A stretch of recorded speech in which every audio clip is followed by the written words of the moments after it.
Hey guys, welcome to week 3 of the U.S. Cyber Course. So, a couple of things in general points of emphasis here.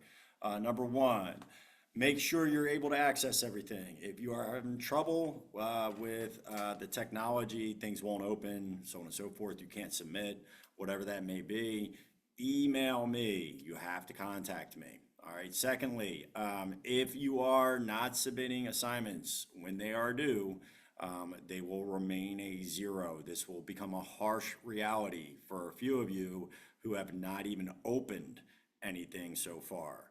So make sure week by week you are submitting if something should arise. You have a family emergency, whatever it may be, you just didn't get the assignment done, communicate with me. More than likely, I'll give you an extension, but without that communication, it stays a zero. Okay, this week we're going to start to dive into some of the content, in particular the Progressive Era, which is at the end of the 1800s, early 1900s. I'm going to share a few things with you just to show you what you're going to be looking at this week. And to go through a few things to explain what to expect. So first and foremost, like every week, there's going to be a to-do list. But what I want to draw your attention to is first and foremost our intro to the Progressive Era slideshow. And hopefully this will pop up as that's coming up. A few things about this era. Number one, it's called the Progressive Era for a few reasons. We're seeing change, so progress. If we are progressing, we're changing for the better, right? So obviously, what's that tell us? Things weren't good leading up to this point, and what things needed to be changed. That's going to be the focus of this unit.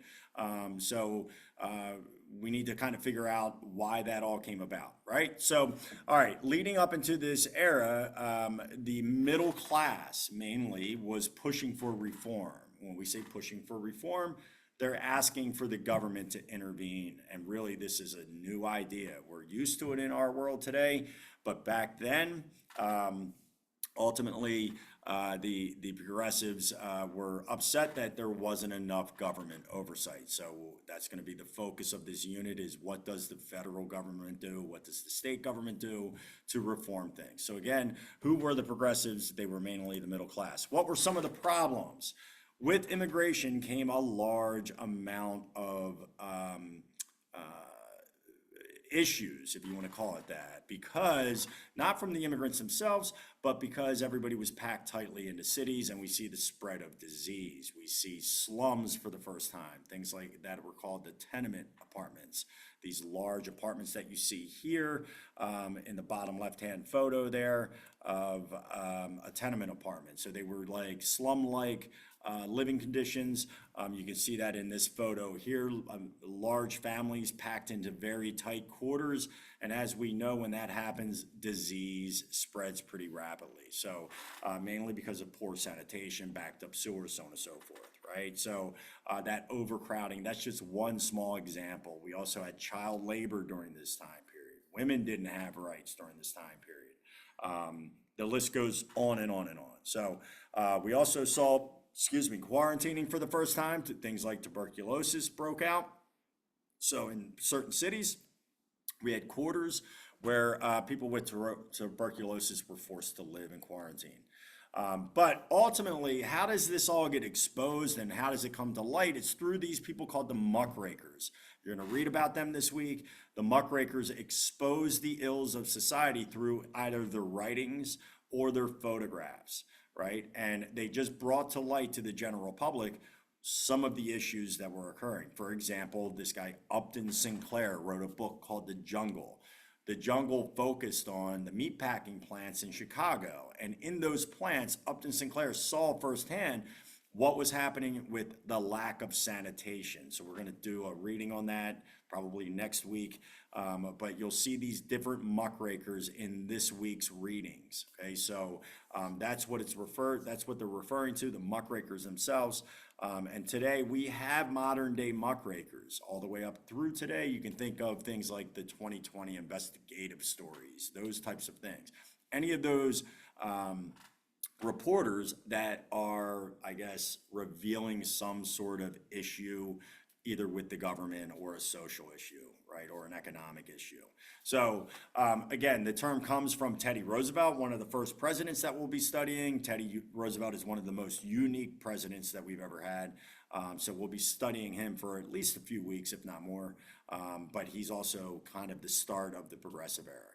So we're going to look at that this week. And then also you'll be looking at the textbook for the first time. So the PDF is what I would suggest to use. I'm going to post an electronic version, which is the more updated textbook that we just got this year. But I found the PDFs are just more user-friendly. So you can flip right through that, and when you open it, it'll take you to 4-1. 4-1, our book goes by topics, not chapter. So topic 4 is essentially chapter 4, if you want to call it that. But section 1 of chapter 4 is going to be the focus this week. You'll do a textbook assignment where you're just doing some basic definitions and then answering 2 of the 3 critical thinking questions.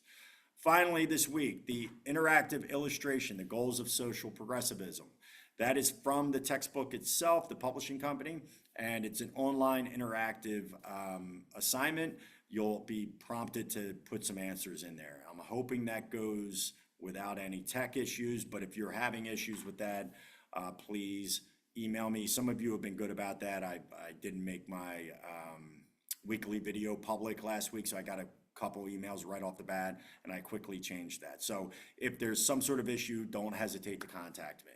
All right, so that's all we have on the docket for this week. Next week, we're going to be continuing with the progressive era, probably for about 4 more weeks before we move on. So we'll be in this unit for quite some time. So this is really the first start of the content. Up to this point, we were looking at amendments, sort of as a refresher. This unit, we start with amendments 16 and 17, and we'll progress all the way through the rest of the year, all the way through the 27th Amendment. All right. So if you have any questions, comments, concerns, please reach out to me. I will get right back to you. Hopefully the way I'm setting up the course is making sense to you and it's easy enough to navigate. If you're having issues, by all means, like I said, reach out. All right, guys. Hopefully you're enjoying your first few weeks back, and we'll see you again next week.